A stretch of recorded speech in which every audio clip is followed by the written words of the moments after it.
I'm passing around my book, The 10 Commandments of Author Branding. This is my final proofread, bless God. So I'm letting you guys look at it. Guess who else has seen this? My mom. No one else. So if you guys want to thumb through it and get an idea of what this book is about, because it is based on a lot of what I teach here, feel free to do that. Make a note to yourself. If things had worked out better, I'd have it to sell here today, but I think giving you guys a sneak peek is way cooler. Yes. Just my opinion. All right. I'll let you guys get settled.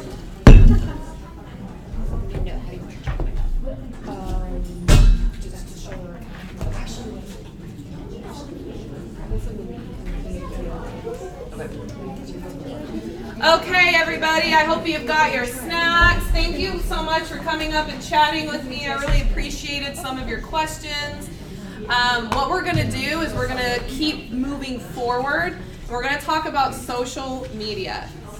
Before we dig into all that, okay, while you guys are getting comfortable, please understand that social media is not the devil. It's not a horrible thing. I have an author who wrote a book of poetry, and I'm telling you, it has been one of my favorite books. I mean, I love this book, and as far as poetry is concerned, but she just refuses to have anything to do with social media. And what do you know? When it came to launch time, what do you guys think happened? If you were to guess. It just hasn't done well, and it's not fair because she has such a great cover, she has such a great blurb, her poetry is so amazing, she's amazing, but there's just no, how do people know about it? We don't have carrier pigeons anymore, people, so we're gonna have to rely on social media to help us, okay? So let's go ahead and get started with social media, and please understand that I don't have time to go over every single platform. So instead, I've chosen the two that I think have the biggest chances for visibility. Again, before we get into this, you do what you like, okay? If you hate Facebook, don't do it. Go try something else. If you hate, I don't even know what that is. If you hate Twitter, then don't do it. Find something that you like. When we're talking about branding and we're talking about marketing, it's amazing to me how many professionals out there will tell you guys, well, you have to be on all of them, and you need to do this, and you need to do that, and then you're like, I hate it though. I don't want to do Twitter. I've tried, and I just really hate it. I don't want to do that. Can't I do something else? You need to be everywhere across all platforms, active all the time. Never mind that gives you zero time to write, but okay, thanks for that brilliant advice. So definitely make sure that when you're looking at marketing yourself, pick the things that you love. It's okay to not know how to do everything perfectly. There is trial and error in everything that we do as writers, but please pick something that's fun for you. All right, that's done. Why do I need to be on social media? Well, the most important thing to me is that I see this as your lifeline to your readers. That's what it is. It's a lifeline to your readers. Without it, you lose that lifeline. I mean, it's really weird how some authors pride themselves on, I'm not anywhere online at all. And I'm like, okay, that's nice. I'm never going to reach, how am I supposed to know about your book, you know? It's weird to me how many authors kind of make it a big deal, like they're, I don't know, like a martyr or something. I mean, okay, you're not on, I can't follow you, I can't know whether you're dead or alive. I mean, I want to be able to get to know you better. Also, I think that you're missing out on a huge and free marketing tool. It really is amazing how many products we buy from social media. And I'm not even necessarily talking about ads. I'm just talking about how many of your friends have posted, forget the books, but posted about a product or something that they love, and you're like, oh, I gotta go grab that right now. Because social media is our version of word of mouth now. It is, and it has been for a long time. You can reach more readers by engaging on social media. In fact, Angela J. Ford, remember we used her for the 6-second rule. You know how I met her officially online? It was in 2014, and we were both in the same Facebook group. It was called 30 Days of Hustle, and it was for people who were working hard and hustling to create their business. And we found out that our birthdays were just a couple of days apart, and she was releasing her book on her birthday. And I was like, that's so cool. I want to buy your book on your birthday. And then it just blossomed into a friendship, and I have her books. I even edited one of them, and she's been so supportive and loyal to me, like just because of happenstance and, you know, engaging with people. By the way, let's go back to authenticity and branding. When you're on social media, this is your time for people to see the real you. So, you know, they get to see who you are all the time. And I do get this question a lot. I'm kind of surprised no one's asked it yet, but I usually get the question, well, if I'm posting on social media, do I post photos of my family? Do I post photos of non-writer things? And I've always thought that people overthink this. If you don't want to post photos of your kids on social media, that's fine. That's your prerogative. There's nothing wrong with that. If you want to, cool, go for it. Figure out what your boundaries are as a writer. There's a fantastic guest blog. It was actually 5 introverted writers, writer friends of mine got together, and they did a blog post for me. And it's, you know, how to market yourself if you're introverted. And they wrote so many great tips. I even included some of them in that book that's being passed around because it was just so well done. I might even snag it from Misty in a minute and read you a section that I hope would be very helpful to you guys. But if you don't want to post about your family or kids, that's fine. But please don't overthink this like too much. And also realize that nothing is private on the internet. I know, I just blew y'all's mind. But it's not. I mean, once you step on there, it's about as public as you can get. So set some boundaries. Figure out for yourself what you'll post about and what you won't. Advertising, oh my goodness. Facebook ads, oh, they're so helpful. Instagram has ads. But there's a way of doing it because certain ads pop up in our feed and we're like, go away, you know, hide that ad. And then there's certain ones, because of what I do, I get a lot of Facebook ads for books, and I'll buy them. That's me personally, because they'll have a great cover, and the ad will be really interesting, and I'm like, oh wow, this looks right up my alley, and I'll grab it. The same goes with, you know, Amazon uses ads. They use sponsored posts. Who else uses it? Oh, well, BookBub. Do you guys like BookBub? Do you ever use them for getting free and cheap ebooks? You can do ads with them. You don't even have to have a featured deal. So there's a lot with social media and the online world where ads can be very, very beneficial to you. But unfortunately, that is a class all in and of itself. All right, let's talk about Facebook. I know this is really tiny, so I'll read it to you guys. But first of all, Facebook has 2 billion, with a B, active users. That's insane. That is wild. 2 billion? That's amazing.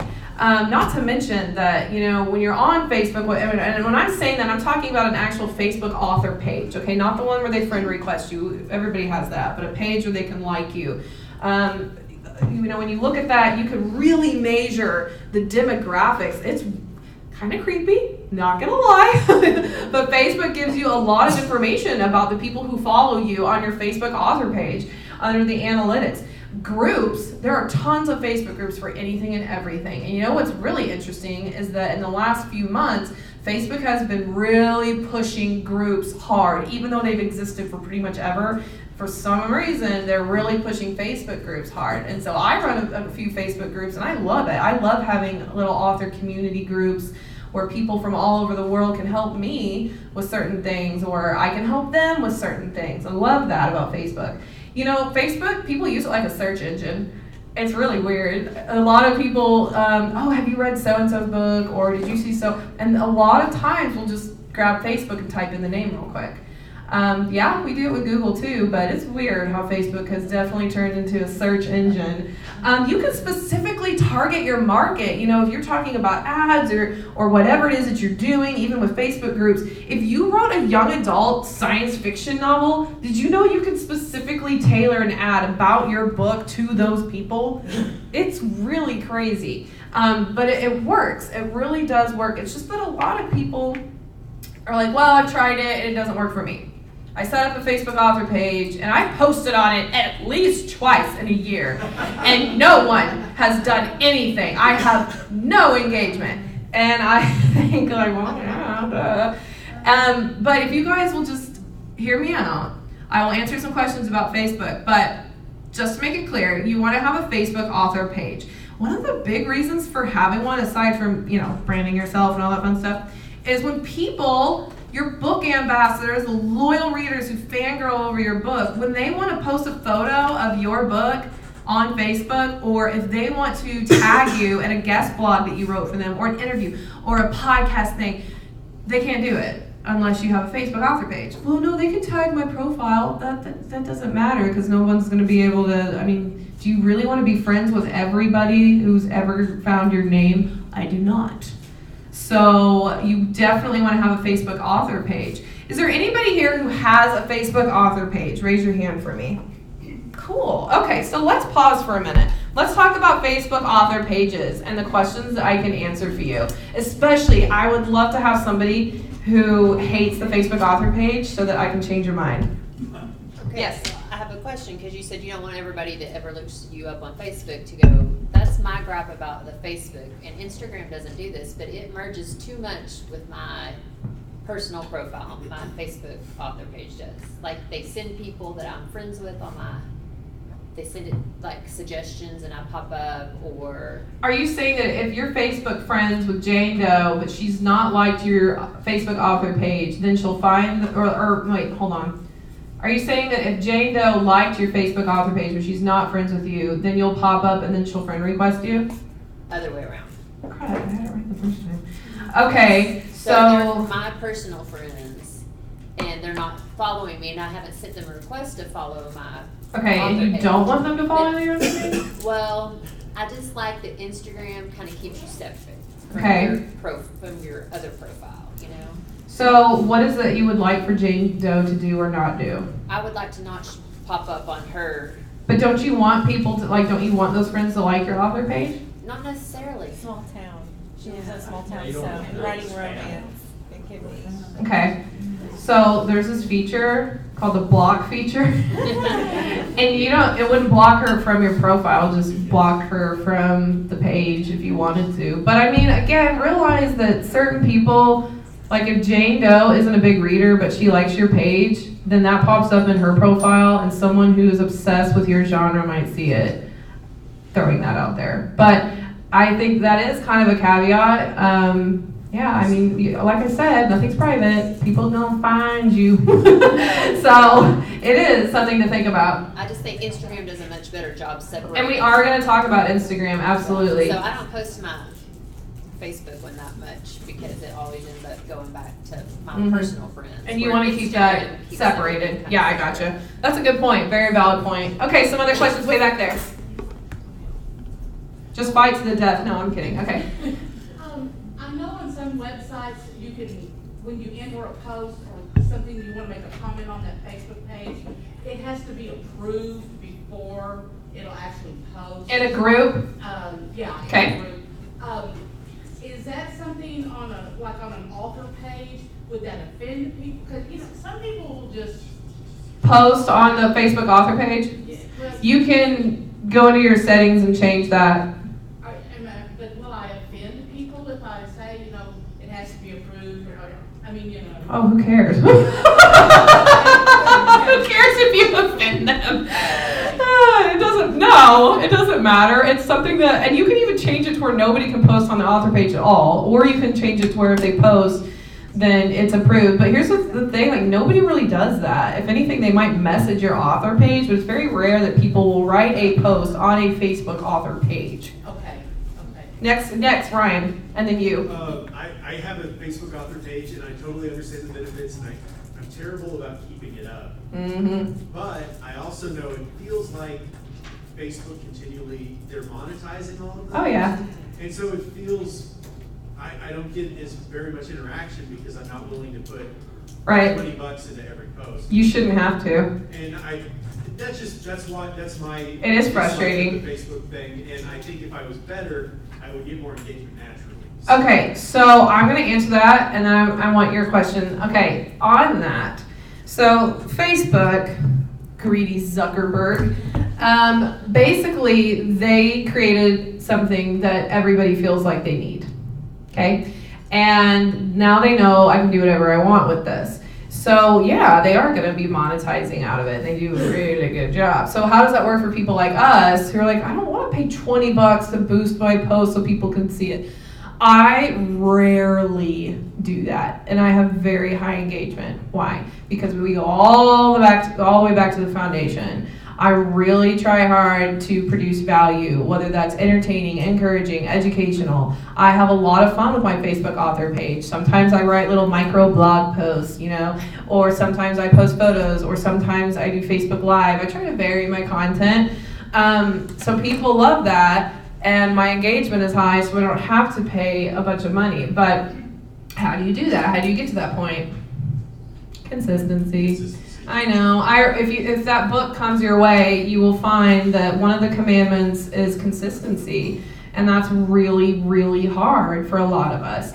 Because I personally, I think I kind of touched on this earlier. We live in a microwave society and I want it now. Oh, what was that? Veruca Salt. She was the one in Willy Wonka and the Chocolate Factory, right? Was it Veruca Salt? She's like, but I want it now. And I'm like, me too, Veruca. So I really, truly understand that frustration. And that's why when you're on Facebook and you have the Facebook author page, if you can figure out what clicks for you and your people, you will have higher engagement. And I have an entire blog post with videos dedicated to Facebook, okay? It's on my website. And I'm telling you, there's a lot of stuff you can do on a Facebook author page for free. Like, did you know that if you reply back to the comments on your Facebook post, it continues to bump it up into other feeds, therefore giving you organic reach? Go figure, right? So you shouldn't have to be paying for people to see your stuff. That's why I think the groups are so great, because they really put a lot of value and emphasis on that. What was your question over here, Liz? Okay, Bill has a Facebook author page. He set up a group of just people, a reviewer group of like 35 people. Okay. Every time we posted on that, it was never seen by more than 12 people. Okay. So first of all, Facebook has been known to lie about that stuff. There are articles showing that sometimes Facebook is not all that honest about the people that you reach. Why would they not do that? Why would they not give you the exact analytics? So that you will give them money to boost that post so that all 35 can see it. Well then on my Facebook page, last week my mother was 100 years old. So That's I put awesome. Her picture in the It's invitation skyrocketed, to her didn't it? And there were hundreds. So I thought anything that really I want people to know about Bill, I might put it on my page. You should, because anytime that, okay, let me explain something really, really quickly. How many of you guys have seen on Facebook somebody getting engaged? That thing, 100 likes, 200 likes, 300, why? Why does that get so much engagement? Because it's a big deal. Well, that, and it's real life, okay? It's real life, it's a big deal, and you're gonna get a lot of responses on it really fast. Facebook will always give priority to posts that get engagement really quickly. Same goes with Instagram, also owned by Facebook. Okay, so that, yeah, for sure, there's no doubt, because that post required nothing. It didn't require me to do anything, whereas Bill's post required me to do something, right? To read his book or write reviews or whatever. So is that in a Facebook group that he did that, or a Facebook page, or? About his reviewer group? Mm-hmm. It was a private Facebook group that he set up just to 35 people. When I have really important stuff in a group, like for the Yukon Writers Society, we have one, I tag them in the post so that I know they see it. Like, as an example, I have to do that a lot actually. They are so disobedient, but 35 people? I've done it before. Okay. Yeah, because if it's something really important, don't do it every time. But if it's something really important, for example, one of them was getting a head count for our Christmas dinner party. I had to know to get our reservation for the tables. And so instead of just hoping they'd see the post, I tagged all of them in it, and I got my answer really quickly. Okay, any other last minute questions about Facebook for me? I have videos on this. I have a Facebook Like I have a blog post on it. I'm always happy to answer questions later about it, but do you have one more for me? Okay, I'm turning around. Okay. All right. I do have a question. Oh man! Come on, Mike. So, some authors are very controversial in their posts and some are not. What is your stance on how? I'll just never have an opinion about Be anything. careful about how. What is it? There's the two things that you're never supposed to talk about on social media. What are they? Religion and politics. So that's cool. I guess I'm just never supposed to talk about Jesus now. Like I'm not supposed to do that. No, that's a part of my life. That's crazy. In fact, it reminds me of the authors who, like, they're Christian authors, and so they'll say, well, what about the people who aren't Christians? And maybe I shouldn't post about this. I'm like, so are you a Christian on Sunday and not Monday through Saturday? You're an author every day. You're a Christian every day. I do post about church. I do post about the jail ministry. Of course I talk about those things because it's authentic and it's part of my life. Have any of you guys read Dreyer's English by Benjamin Dreyer? He did a fantastic book on grammar. Oh, you guys have got to read that. It is amazing. Dreyer''S. So think of the elements of style, struck in white, but modernized. No, don't worry. Dreyer''S, English.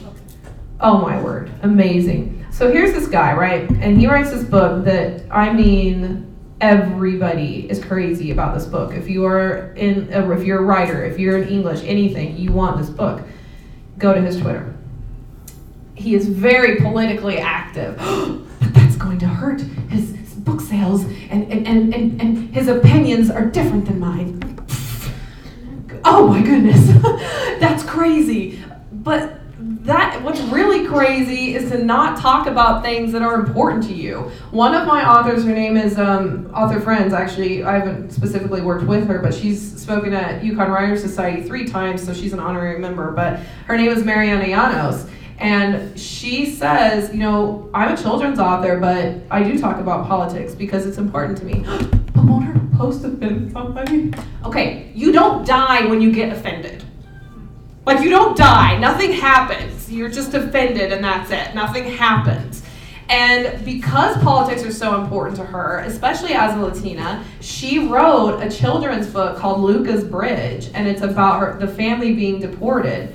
And I thought, how in the world is Mariana going to write a book about this heavy of a topic?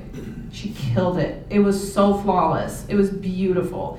Because as part of her world, that's part of her life. So I know that was a long answer, but remember at the beginning I said, make a list of the things that you're comfortable talking about or posting about. If you want to talk about the president, fine. If you want to talk about religion, fine. Well, what if some people unlike me or unfollow me? Again, you don't die. It's really going to be okay. So I hope that answers your question. Again, I think this is one where we overthink it because we want everybody to like us. We want everybody to enjoy our books. We want everybody to be crazy about us. But the thing is, there's going to be people who don't like you, and that's really okay. They probably wouldn't have read your book anyway. Probably not, honestly. See, I mean, that's totally right. Okay, so we've already kind of covered this, so I'm going to skip that. But we're going to talk about Instagram next. Now, Instagram is quite fun, very visually pleasing, very clutter-free, unlike its counterpart, Facebook. Interestingly, over 1 billion, again with a B, active users. It's crazy, right? I mean, that's a lot of people, and it just keeps growing and keeps growing. When we look at Instagram, I think the reason it's my favorite social media platform is because it requires just so little effort. And I really like that about it. I feel like if I'm doing a Facebook post, I've spent a long time on Facebook posts. Instagram, man, I just take a picture of a dog with a book, publish that thing, shove some hashtags on it, and I'm good to go. I really like that because it's convenient, it's easy, and it's fun for me. I like taking pictures. I just use my phone. I don't have a fancy camera. I have a fancy camera. I don't use it for that purpose, but I like it because it's just fun for me. I'll give you a few quick interesting stats. typically, when you're looking at the people who are on there, you're gonna have 18 to 29 years old. That's a typical, like, that's pretty average, but I've got plenty of people on there who are, 40, 50, 60, and so on. Absolutely. In fact, one of my deacon's wives, I'm not gonna say what her age is because she could be watching this, but she kills it on Instagram. I love it. I love that because it's fun for her and she really likes it. 51% access daily. Obviously, we need to be reading more books instead of getting on Instagram every day, but whatever. 35% access it several times a day. 70.7% of U.S. companies will use Instagram for the first time for marketing, which is edging out Twitter. That's amazing. 60% of users have learned about a product or a service on Instagram. Interesting, we're gonna hit on that soon. It has a high conversion rate. What that means is that if you're selling a product, okay, and you have a book, right? Word of mouth, people see that book, they see that picture, and they're like, ooh, I gotta go add that to Goodreads. Ooh, I'm gonna go order that on Amazon. I'm gonna go have a library hold that for me. It does, it works really well. All right, so also one of the reasons I love it is because it is just teeming with book bloggers, bookstagrammers, with reviewers, with people who are wild about books. If you haven't gone on Instagram and just looked up the hashtag bookstagram or book blogger or bookish, I mean, it's art. It's just one picture after another of beautiful books and why they love them so much. Why they're recommending them. Okay, so how does it help me sell books? All right, so we talked about bookstagrammers. What on earth is that? A bookstagrammer is quite frankly someone who is on Instagram and reviews books. She takes pictures of books, she talks about books, she tags the authors, and her community trusts her and loves the books she recommends, and then they go buy the books. And then they in turn go post about the book, and it just keeps going and going and going. I love that because, I want people, that's how I learn about the vast majority of the books I read. I will go through Instagram, and if I see something like, oh, Goodreads app, and I'll click, put it on there, want to read, or if I'm really in a hurry, I'll just go buy it real quick. So I love that about Instagram. You get a really stunning view of an author's life on Instagram. You really get to see the behind the scenes of what it's like to be a writer. And remember we talked about your passions? Remember we talked about that? You can post about that too. We love seeing those things. We love seeing things that make you uniquely you. Instagram stories is really fun. I use that as a place to share writing memes. I use it to share videos of my dogs, lots of videos of my dogs. I even have done Instagram stories where I save photos that people take of my book, The Suicide Tree. And so you can see the stories of, like, my book was in Greece at some point, and I told him, can you please scoot over to Italy and take my book to Italy because it's set there, I love that. That's so cool. And you guys will find things that you love, too, to document. Also, I feel like with Instagram, when you get a lot of followers on there, there's something about the Bookstagram community that is very different from Facebook. They're hardcore, loyal followers. And once they fall in love with you on Instagram, they're gonna be like your champion cheerleader. I have people who have followed me for years on there. They always share my stuff, or they always comment, or whatever. And honestly, as an author, it really just kind of makes my day. Like, you like me? I'm so happy you like me and my book. And even funny enough, one of them is interviewing me about my upcoming book, and she's been following me on Instagram forever. And I thought that's so cool, because sometimes we don't see the fruits of our labor until years down the road. Honestly, I'm sure a lot of you guys have experienced that, where you've done something years ago or months ago, and somebody comes along, so I read this article you wrote about da-da-da, and you're like, what article? What are you talking about? Oh, I found it. It was from 2014, and it was so good, and it helped me with this. And that's called evergreen content. It sticks around for a long time, and it helps people for years to come. But Instagram, I think, is just so great for books. It's really, really a hardcore community. This is my little Instagram. This is kind of an older photo, but I just take pictures of things I love, and it just so happens that I love books. So I take pictures of books I'm reading. I love taking pictures of books that I got to work on, because my authors are really cool, and they usually send me a signed copy, and so I love to show it off. I love to show off my writing space, or I love to show off bookstores. I posted a photo the other day because we were in a bookstore called Full Circle, and they have the ladders where you can go up the ladders and get your book and nearly fall and break your neck. It's great.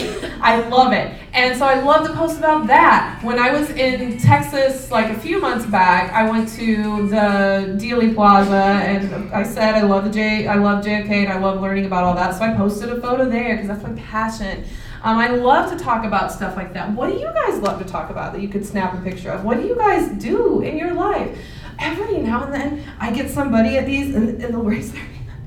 They'll be like, what if you're really boring and you don't have anything? I'm like, come on. I actually remember this. I won't say what conference it was.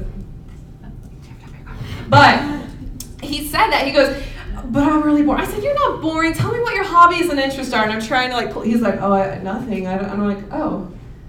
Well, maybe don't get Instagram. I don't know what to tell you. But hopefully you guys aren't boring. Surely you guys have things that you love. Surely there are things that you guys can post about. So why don't we go ahead and try it real quick. Tell me one thing that you could take a picture of today and post on Instagram, whether you have it or not. Me? Oh, me. Oh my goodness. You could, and then you could tag me. And then I could share that photo. And then I could tell people, go follow Betty because she's awesome. And then you would get followers. And I know, it's really crazy how that works. What's another thing you guys could post about today? My cat. Your cat! Cats of Instagram? Really big deal. Yes, Bree? My dog doing circles and circles and circles. Does your dog chase his tail? It's a chihuahua, so she's psycho. Honestly, that's fair. My little guy, Baker, he loves to chase his tail. Not the brightest in the bunch. Okay, what's another picture we could do? Come on, something fun. Something you can snap a picture of. Yes, way back there. Your grandkids. Oh, yes, absolutely. I have an author, Julia and Sarah. Her book was featured at the very beginning, Nani's Moon, that really beautiful blue book. She always has photos of her grandkids because she loves to do stuff with them, take them to do this and that and all these activities. And she's a children's author, so it works out great for her. Okay, Misty, what's something you could post today? I do my flowers a lot, and they're looking really pretty with the rain. Yes. Do you think other people might like to see photos of gorgeous flowers on their feed? Just going out on a limb here. Okay, so you guys know, yes, way back there. Vacations, we like to cruise. Yes. What kind of cruise? Carnival, just go, I've done a Disney cruise twice. The last time was my last time because it was midnight and they get on the intercom and they say code red, and apparently an engine blew out. And so I was like, well, someone on here's got to have a bottle of Xanax. Let me see what I can do here. So I'm good. So you do all the cruises for me, okay? And eat all that lobster because they're very generous with their lobster. Okay, so we've learned that we can do a lot of cool stuff on social media. We can talk about our book. We can talk about the process, documenting the process. We can talk about passions. That is author branding. Just being yourself and talking about things that you love, that you're passionate about, your hobbies, your bad days, by the way. Some of the most encouraging things I've ever read in my life is when an author sat down, I don't care what medium, and said, I haven't written in like a month, and here's why, and here's how I'm fixing it. And I'm like, oh my goodness, I need to hear that. I'm alone. I thought it was just me. I love those things. Be real with your audience. Tell them the truth. Does anybody here watch Stranger Things? Stranger Things is so good. Okay, so you guys know the Demogorgon, right? So one of my most unbelievably popular email newsletters was called I Can't Defeat the Demogorgon. That was basically the subject title. And I called my novel The Suicide Tree the Demogorgon because it felt like this monster that was completely out of hand because of the plot holes. And I couldn't figure out how to fix it. I was just being raw. I had so many replies to that, and they're like, I feel the same way, and I always feel like I'm alone because I feel like, why is everybody else publishing all these books all the time? Why can't I get this done? When you're real like that with your audience, it really makes a difference. Honestly, it does. Okay, one last thing. I want you guys to type out Linktree. One word, Linktree. When you are on Instagram, do you see where this link is? It says Linktree/Shayla Raquel. If you're on Instagram, you get one link. That's it. You have one link, and it's on your bio, okay? And it is prime real estate. So it makes sense, like send them to your website, right? But what if there's other things that you want them to do, other things you want to offer? Like maybe you want them to go to Amazon and pre-order your book. So Linktree is the coolest thing ever. It's just a link, and when they click it, this is what they see, and they can go get my pre-publishing checklist. That's a specific page on my website. They can go, this is an older picture, but at the time, they could pre-order the Suicide Tree on Amazon if they click that button, or they could go to my consult page. I mean, that's really cool. So you guys might want to think about getting that, and you don't have to just use it on Instagram. You can put that link wherever you want. Really cool. Pro tip. But wait, there's more. Okay, so I talked about Facebook and Instagram, all sorts of other things. It's okay. If you guys don't like those two, then do something else. Do something fun. For the younger generation, TikTok is a blast. It's hilarious. It's really, really fun. I'm not saying that it's gonna blow your mind and you're gonna be able to sell a bunch of books on there, but what happened with Instagram? It was a younger generation, all the adults, all the zennials and everything. I'm literally 30. I don't know why I'm calling all of the zennials and Gen X and baby boomers, no, that's a young thing, young kids platform. And now everybody wants to be on Instagram because they see the potential. So rather than being an early adopter of Instagram, they became adapters, meaning that, okay, now I'll do it. When you look at social media, even with TikTok, it might not be the world's most amazing, it might not be the new Instagram yet, but it could be. You have Snapchat, YouTube, Twitter, Medium, Goodreads, LinkedIn. I didn't even put Pinterest on there. Figure out what you really like, what works for you, for your genre, for your sanity, for your life, and do it, and have fun with it. All right, we're gonna talk about the email newsletter. Okay, so for the email newsletter, how many of you guys have been subscribed to them before, and you thought, if this author sends me one more email today, I'm gonna flip a table because they're in the middle of launch or something? And so I can remember, I'm not gonna say who, I might, but certain authors have in the middle of launch 5 emails in one day. I'm like, why do you hate me? Why would you do this to me? Emails are supposed to be valuable and interesting and educational or entertaining or something. You're not supposed to just vomit a bunch of emails into my inbox all the time. Have you guys had that before? Where you unsubscribe so fast? But then there's email newsletters that I can't live without. I've been subscribed to them for years. And I talk about them in my book because I just think they're amazing because they've taught me so much about the industry and about genres and about all sorts of things. Are there any email newsletters you guys are subscribed to that you want to share with me? Names of any kind that you like to read? Writer to Writer is a really good one. Okay. They always come up with a lot of great ideas. Cool. Ways to help writers. Yeah, that's awesome. It's always full of So you great look content. forward to those emails, right? Oh, yeah. That's what you want.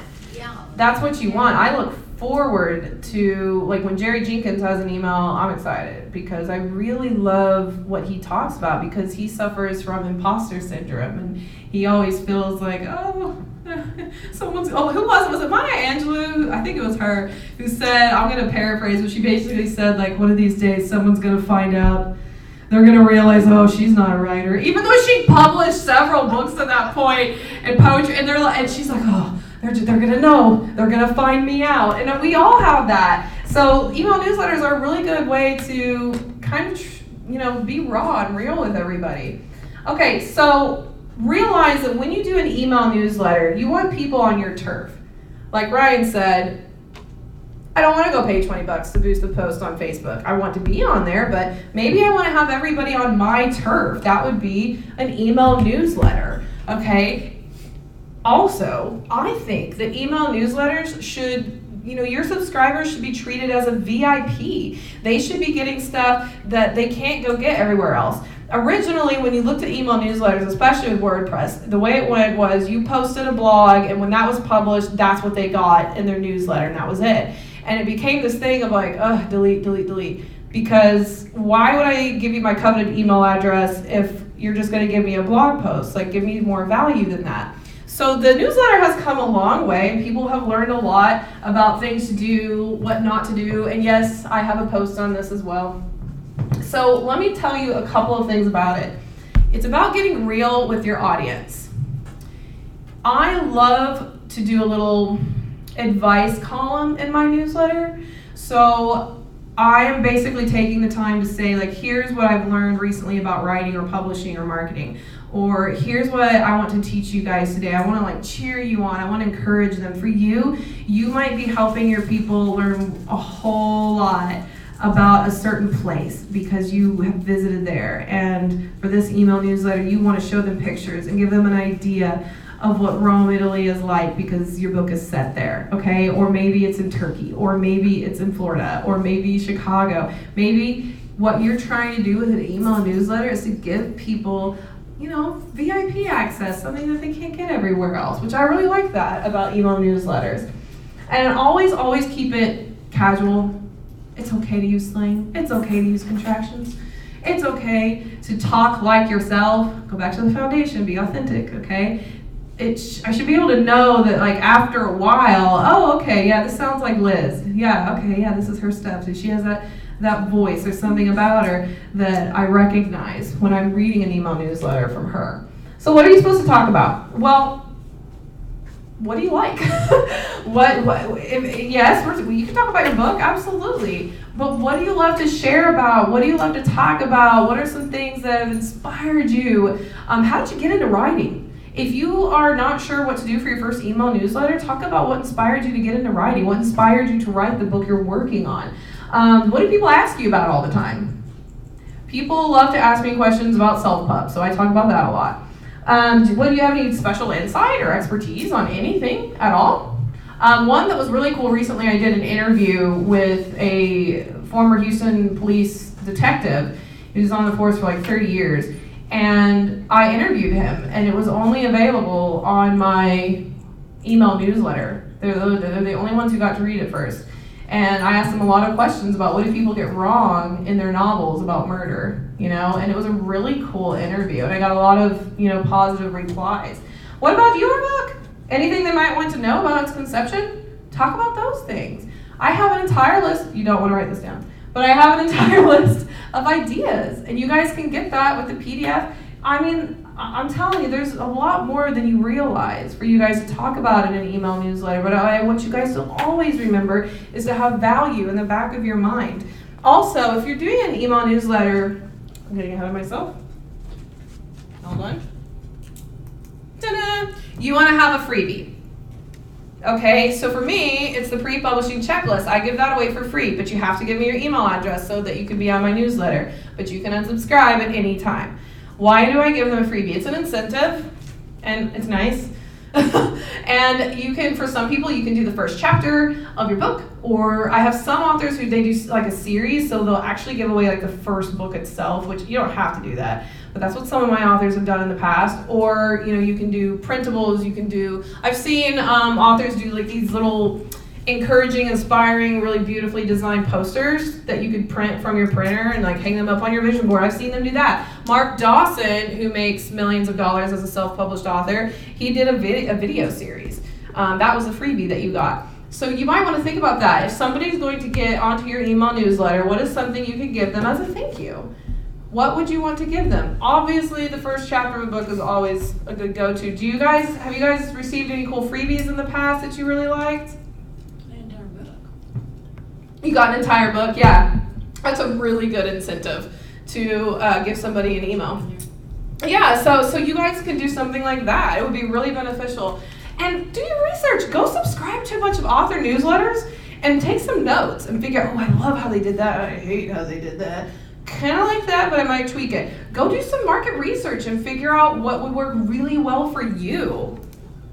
Someone had asked me, it might have been Liz, about a landing page. So I don't have a picture of it on here right now, but you can see a landing page on my website. Angela J. Ford actually designs landing pages for people. But basically, the point of a landing page, it's a link, okay? And it's only going to talk about your book. okay? Or only talk about your freebie or whatever is most valuable and important to you. So there's going to be a call to action. It's probably going to be to opt into an email newsletter, or it's going to be to pre-order the book. So we can talk about those like one-on-one later, since I got to watch my time. But you do want to have a landing page, and they're not a big deal to throw together. All right. Stop selling so much. That's basically what I'm trying to say with email newsletters, because I really wasn't kidding. I've had authors send like 5 emails in a day to buy their book, and that's just crazy. There is no reason for that. Yes, you should talk about your book. Yes, I should be able to buy it from the newsletter, but it shouldn't be the main thing. There should be other value that you can have in a newsletter. So when I do mine, I do my little advice column. I have a picture of my book there for them to buy. And I usually give them my favorite articles that I've read, or I've even done like my favorite podcasts that I'm listening to, or I'll do a book review or something. You know, I like to always give them a reason to look forward to my emails. Okay, so we've already covered that, so I'm going to skip that. But you guys can bookmark this. It's ShaylaRaquel.com/blog/author email tips. That list that I showed you guys earlier, that's in there. ShaylaRaquel.com/blog/author email tips. Or just go to my blog and scroll down, you'll find it.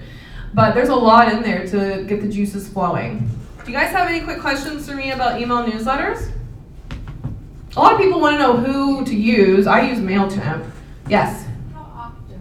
I love that question. Okay, so the easy answer is not so often that I'm pulling out my hair, and not so infrequently that I forget who you are. It's really vague, right? So I usually do an email newsletter once a month. I used to do it once a week, and then that made me crazy. If I'm really on the ball, I'll do it 2 times a month. Because realize that they're going to get an automated email with your freebie first. And then they would get the newsletter. But there have been some authors of mine who haven't done newsletters for like months, and then they just up and do it out of the blue, and then they get a bunch of unsubscribes. And they're like, well, I don't know why that happened. Like, because I forgot who you were.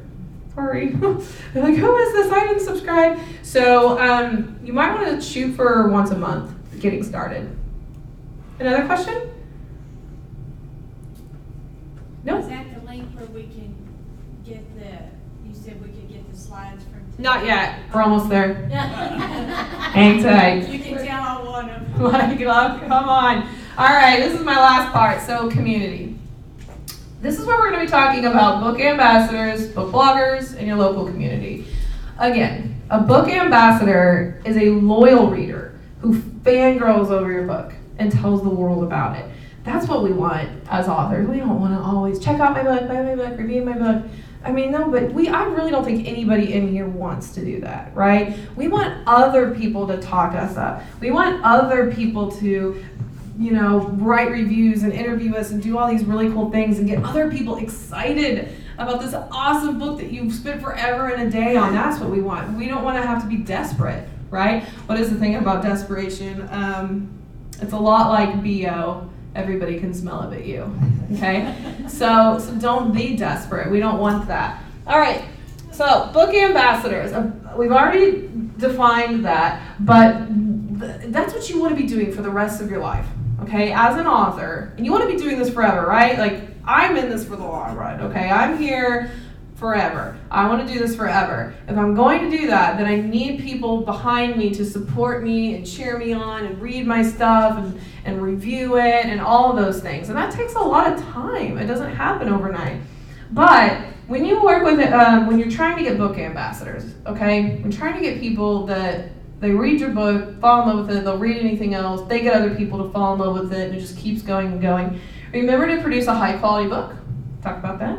Remember to craft a unique author brand. We talked about that. What makes you uniquely you? Stick with that. Go with that. Choose a goal.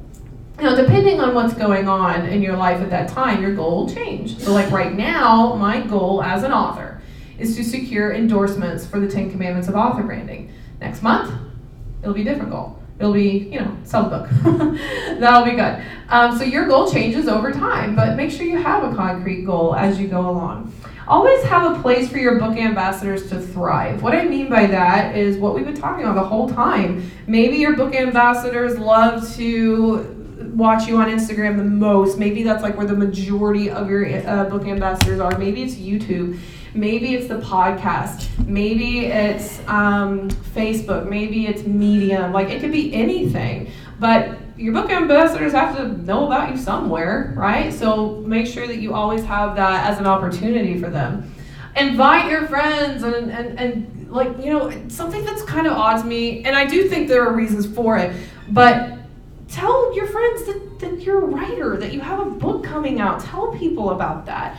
I mean, there's nothing wrong with that at all. You should be excited about it. Not everybody writes a book. It's something a lot of people just dream about. They never do it. You guys are doing it. So talk about it. It's an exciting thing. Get other people excited about it. Don't forget to always provide value. Talked about that. Help these people. Entertain them. Teach them. Share with them. Do something. That's how you get these book ambassadors for life, because you provided value. Finally, be a book ambassador to someone else.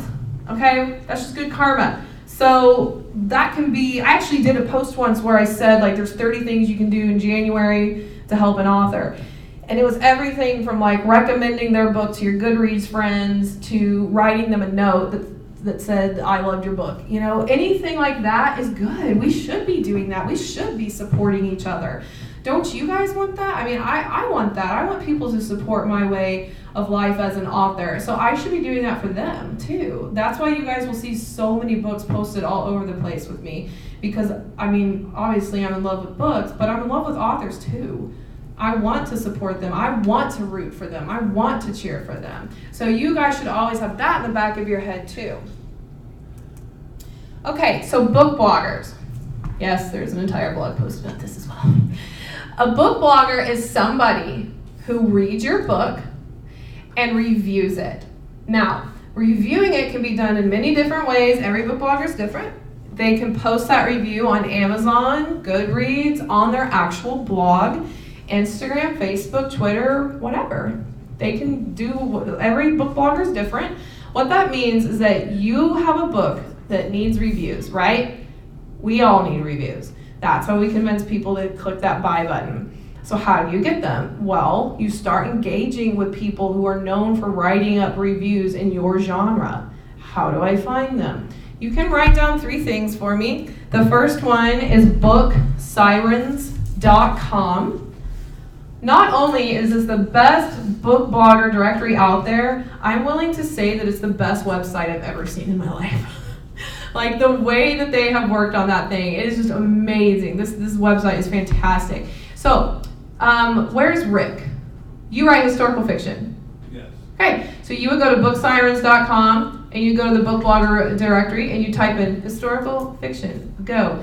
And it'll just give you this list of all these people who write reviews for historical fiction. And it's not just a list. It has their social media icons on there. It has their review policy. It has their contact. It's amazing. I love it. And it's free. Book Sirens isn't free. I'm free because I helped with, like, the beta testing and everything. But you can get the first 10 for free, I think. But here's the thing. Having book bloggers review your book for free, do not pay them to do it. Having them review your book, man, that's huge visibility. Like, especially if they did it on social media and took a picture of your book and told their fans about it. If they did it on Goodreads, Amazon, man, that goes a long way. And if they loved your book, you know, they're there for life. They're ready to read your next one. The second one is Reedsy, Reedsy. Reedsy.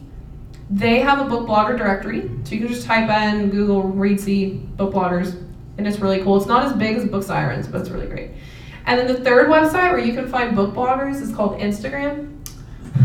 I love everybody going that. I'm telling you, they're all over the place there.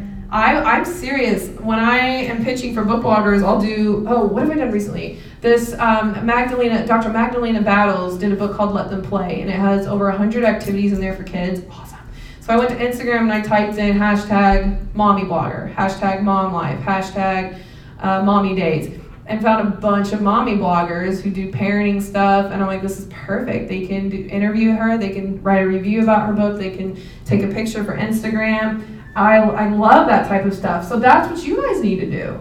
And honestly, if you guys are going to do the book blogger thing, which you should, because it's such a great marketing tool, especially for those of you who are just getting started, you don't have a big fat tribe yet, you can borrow their visibility. What's so great about it is that, yeah, it's free, but it's really fun. It's really fun when they come back like, yes, I loved your book.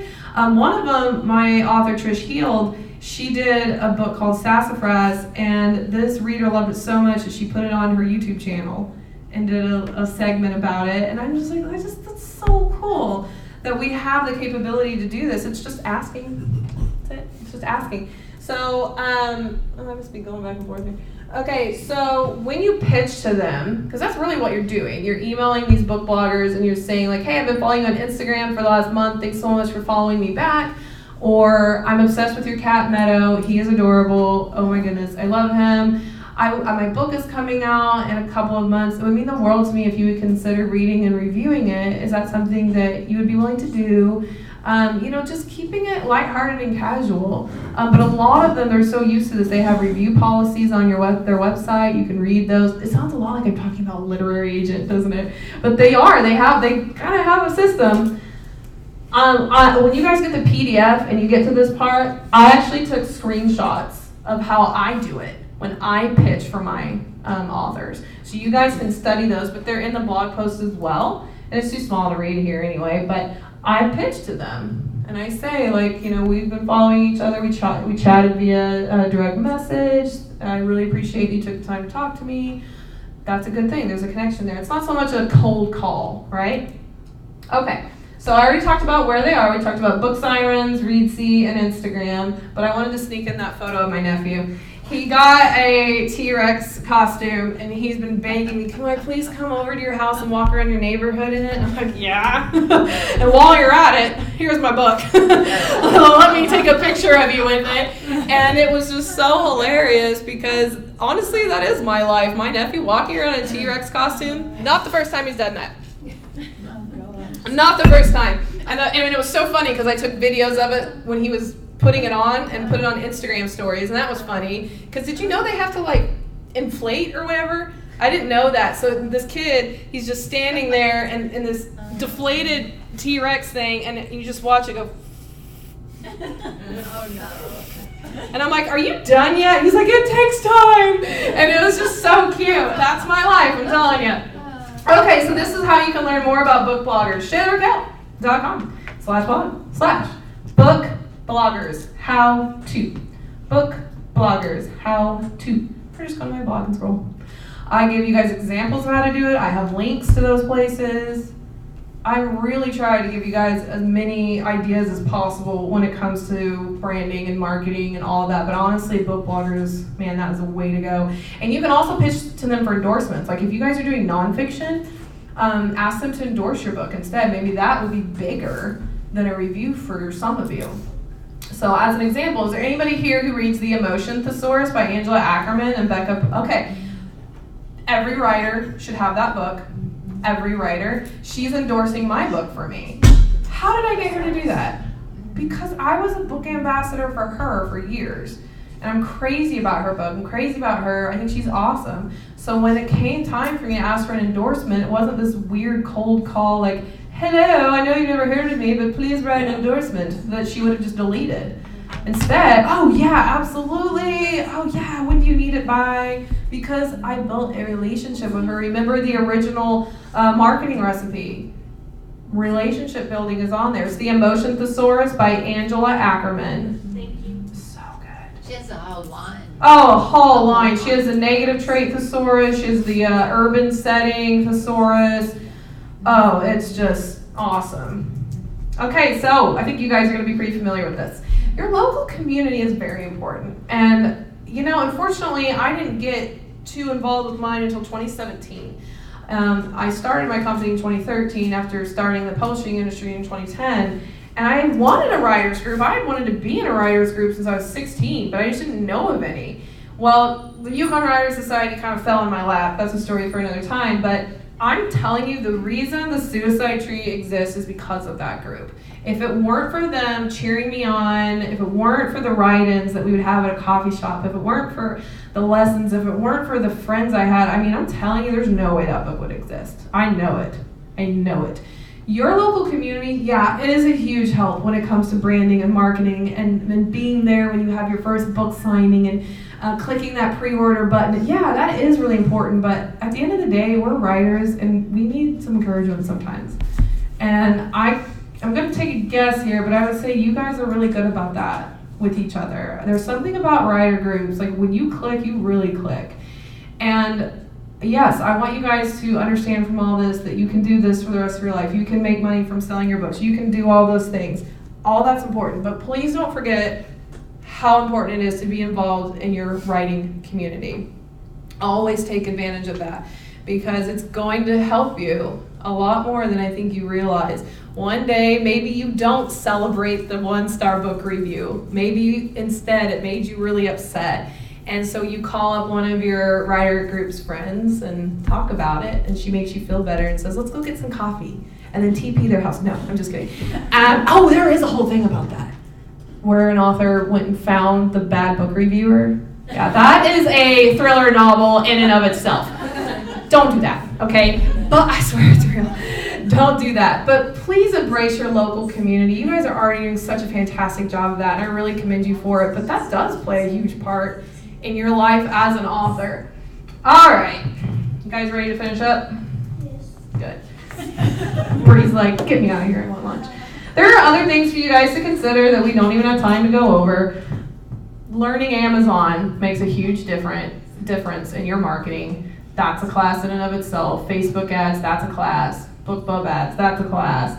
Doing a podcast, that's a class. Like there's so much that we don't even have time to go over. So look around, think things through, see what might work really well to help you get your book out into the world.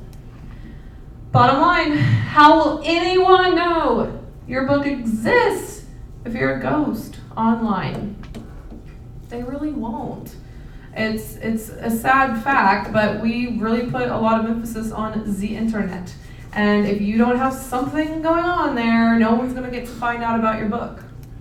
Don't get overwhelmed. Marketing seems so daunting to authors, and maybe that's why so many fail, because they feel like they have to do everything at once and all at the same time, and I have to do it this way, and I have to be on all the platforms because this marketer told me that, and of course I'm losing all of my hair and I'm crying all the time from it, but oh boy, at least I did what that marketer said. No, the truth is, do what you like, do what's fun for you, find the platforms that you enjoy, and be yourself. Be authentic and be consistent. That's hard. Being consistent is hard because sometimes there will be no fruit for your labor. I am telling you, when I first started my blog, the only reader and commenter was my mother. That is it. And then one day, this woman named Ellen Smith started following me. She was pretty cool. And then I wound up, years down the road, editing her amazing time travel romance novel. So just keep at it. You can get my pre-publishing checklist for free basically anywhere on my website, but you can go to shayla.com/pre-publishing checklist, which is my landing page, Liz. You can get that. It helps self-published authors from beginning to end. And this is how I can help. I offer manuscript reviews, writing mentorships, those are really fun. Book editing, consults, launches, self-publishing guidance, love doing that. Marketing, web design, all that fun stuff. If it has something to do with a book, I'm going to find a way to do it. All right, there, fine. You guys have the PDF. Someone's like, yes, I can stop scribbling notes. ShaylaRaquel.com/bookmarketingPDF. I made it so simple. You guys probably could have just figured it out. Book marketing PDF. Thank you so much to each and every one of you for having me here. You guys are awesome, and I really appreciate your questions. Please come down here and see me. I'm going to get off my feet and hang out for a while, but my books are for sale. Shivers in the Night is $10. We are a nonprofit. The Yukon Writers Society is a nonprofit, so that money goes back into our fund so we can do conferences. Suicide Tree is more expensive because it took long to write, so it's $15. And you guys are welcome to get that. I unfortunately only have 3 copies left of the Suicide Tree because the 4th one is back there with that with the raffle. And all right, you guys, Come and ask me questions. Have a wonderful day.